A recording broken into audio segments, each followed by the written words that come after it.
रहे थे, दधना जुहोती को पढ़ रहे थे। दधना जुहोती में ये बताया जा रहा है कि इत्यादि यहाँ पर दध्यादे की जो दधि आदि हैं उनको उनका यहाँ पर कर्णत्व मात्रम विधेयम कि यहाँ पर कर्णत्व मात्र का विधान किया गया है, जुहोती शब्द का विधान नहीं किया गया। क्यों नहीं किया गया? क्योंकि जुहोती जो हवन करना है वो अग्निहोत्रम जुहुयात स्वर्ग कामय में जो जुहुयात है, अग्निहोत्रम जुहुयात है, ये अन्य प्रकारांतर से, अन्य प्रमाण से हमें प्राप्त है। इस यहाँ पर हम दधना जुहोती में केवल दधि का कर्णत्व का ही विधान ग्रहण करेंगे। अब दूसरी चीज क्या थी? दूसरी चीज थी लोहितोष्णीशत्व मात्रम। लोहितोष्णीशत्व मात्रम हम पढ़ेंगे क्या है कि ये है ना, लोहितोष्णीशा ऋत्विजय प्रचलंती। तो इसमें हम पहले पढ़ रहे थे कि एक प्रकृति याग होता है और एक विकृति याग होता है। प्रकृति याग क्या होता है? प्रकृति याग वो होता है कि जिसमें विधि विधान के सारे अंग उपदेश वर्णित किए गए हों। जहाँ पर सारे विधि विधान के अंग वर्णित किए गए होते हैं उसी को प्रधान याग बोलते हैं। और विकृति याग क्या होता है? विकृति याग में सारे विधि विधानों का वर्णन नहीं होता। क्यों नहीं होता? क्योंकि भाई जब उसकी प्रकृति में सारे विधि विधानों का वर्णन है तो हम विकृति में क्यों करेंगे? विकृति में सभी विधि विधानों का वर्णन नहीं होता, केवल विशेष जो विधि विधान है उन्हीं का वर्णन होता है। इसमें कहा भी गया है कि प्रकृतिवत विकृति याग है, कि प्रकृति के समान ही विकृति याग भी होता है। अब हम ऐसे भी तो समझ सकते हैं, हम किसी को कहें कि भाई ये जो बच्चा है वो शेर की तरह है, शेर को प्रकृति मान लो, बच्चे को विकृति मान लो। शेर में शौर्य, वीरता आदि सारे गुण होते हैं शेर में, तो जैसे गुण उसमें है तो बच्चे में भी वही है।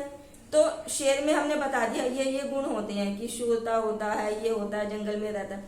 जंगल में तो खैर बच्चा नहीं रहेगा, लेकिन जो शूरता वीरता आदि जो गुण है वो शेर में है।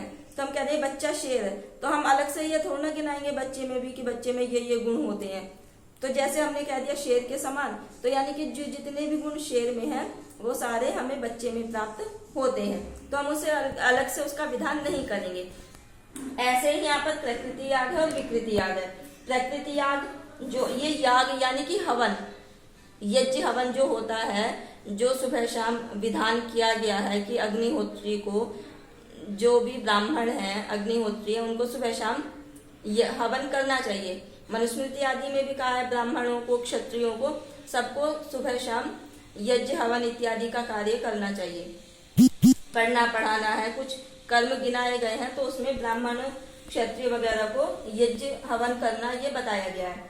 तो इसमें एक नाम है प्रकृति याग, हवन का नाम है ये।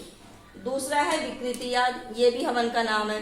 तो जो प्रकृति याग है इसमें जितने भी हवन हैं, जितने भी प्रकार के हवन हैं, उन सारे हवनों के विधि विधानों का वर्णन किया गया कि कौन से हवन, कि जैसे पूर्णिमा का हवन उसमें कैसा क्या क्या विधि करनी चाहिए, अमावस्या का करें तो उसमें कैसा करना चाहिए, पुत्रेष्ट यज्ञ करें तो उसमें कैसा करना चाहिए, शेन याग करें तो उसमें किन किन चीजों का करना है, या गृहस्थियों के लिए कैसे काम करना है, जो ब्रह्मचारी है उनको कैसे हवन करना है, वो सारे विधि विधानों का वर्णन प्रकृति याग में किया गया है।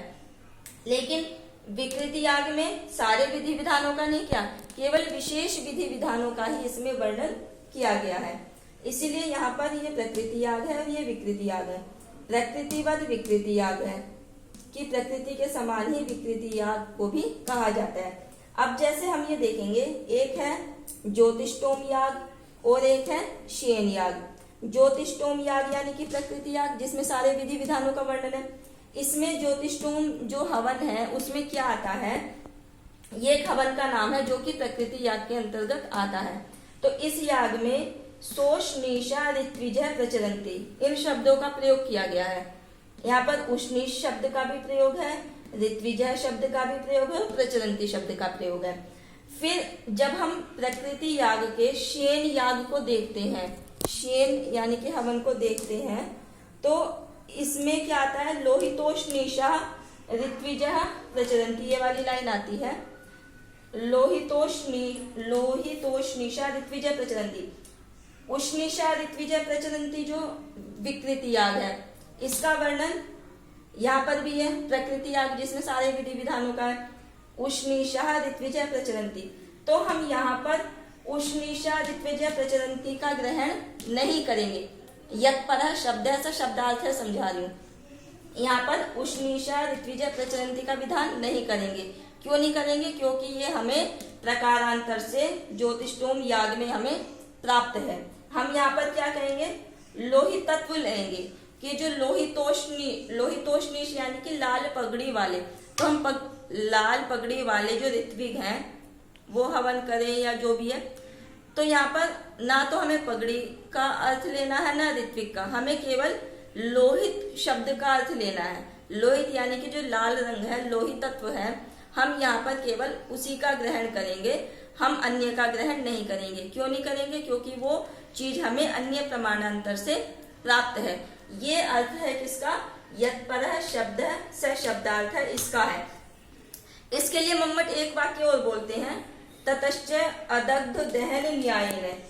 अदग्ध दहन न्यायेन यानी कि जैसे अग्नि होती है, अग्नि लकड़ी को जलाती है, तो लकड़ी है पूरी, तुम ये समझो लकड़ी का जो पूरी लकड़ी है, लकड़ी का जो इतना हिस्सा है, ये आगे हमने ऐसे चूल्हे में रखा हुआ है, इतना हिस्सा जो है वो तो जला हुआ है, इतना हिस्सा बिना जला हुआ है। तो जो अग्नि है वो इस जले हुए हिस्से को तो नहीं जलाएगी ना, जो जला हुआ नहीं है उसी को आग पकड़ेगी, उसी को जलाएगी। तो जैसे अदग्ध दहन न्यायेन यानी कि जो अदग्ध यानी कि जो जला हुआ नहीं है उसी को जलाया जाता है इस न्याय से। यावत अप्राप्तम तावत विधीयते, कि जो चीज प्राप्त नहीं है तावत विधीयते, उसी का ही हम विधान करेंगे। ये सारा जितना भी हमने कहा है, अदग्ध दहन न्याय लकड़ी का उदाहरण दिया, लोहितोष्णीषा ऋत्विजय प्रचलन्ति इसका उदाहरण दिया, दधना जुहोति, ये 3 उदाहरण जो दिए हैं, ये तीनों उदाहरण यत्परः शब्द से शब्दार्थ को ही सिद्ध कर रहे हैं। यानी कि जो प्रकारांतर से जो चीज हमें प्राप्त नहीं है, हम केवल उसी का विधान करेंगे, उसी को ग्रहण करेंगे। जो चीज हमें प्रकारांतर से दूसरे प्रमाणों से प्राप्त हो रही है, हम उसको ग्रहण नहीं करेंगे। ये जो मत है ये मम्मट का है, यत्परः शब्द ऐसा शब्दार्थ है, इसको इन्होंने सही अर्थ इसका बताया है, जो कि भट्ट लोल्लट जो मीमांसक है उन्होंने इसका गलत अर्थ किया था। उन्होंने गलत अर्थ क्या किया था? उन्होंने गलत अर्थ किया था, भट्ट लोल्लट मीमांसक है वो व्यंजना को नहीं मानते। उन्होंने ये कहा था कि हमें जब वाच्यार्थ की जरूरत हो तो अभिधा शक्ति से वाच्यार्थ ले लो, जब हमें लक्ष्यार्थ की जरूरत हो तो अभिधा शक्ति से लक्ष्यार्थ ले लो, अगर हमें व्यंग्यार्थ की जरूरत है तो अभिधा शक्ति से व्यंग्यार्थ ले लो। जो भट्ट लोल्लट है भरत सूत्र के व्याख्याकार, उन्होंने ये गलत अर्थ लिया था किसका? यत्परः शब्द से शब्दार्थ है, इसको गलत ठहरा करके मम्मट इसका सही अर्थ क्या करते हैं कि प्रकारांतर से जो चीज हमें प्राप्त नहीं हो रही है हम उसी का ग्रहण करेंगे, अन्य का ग्रहण नहीं करेंगे। ये इसका सही अर्थ मम्मट ने किया है। धन्यवाद।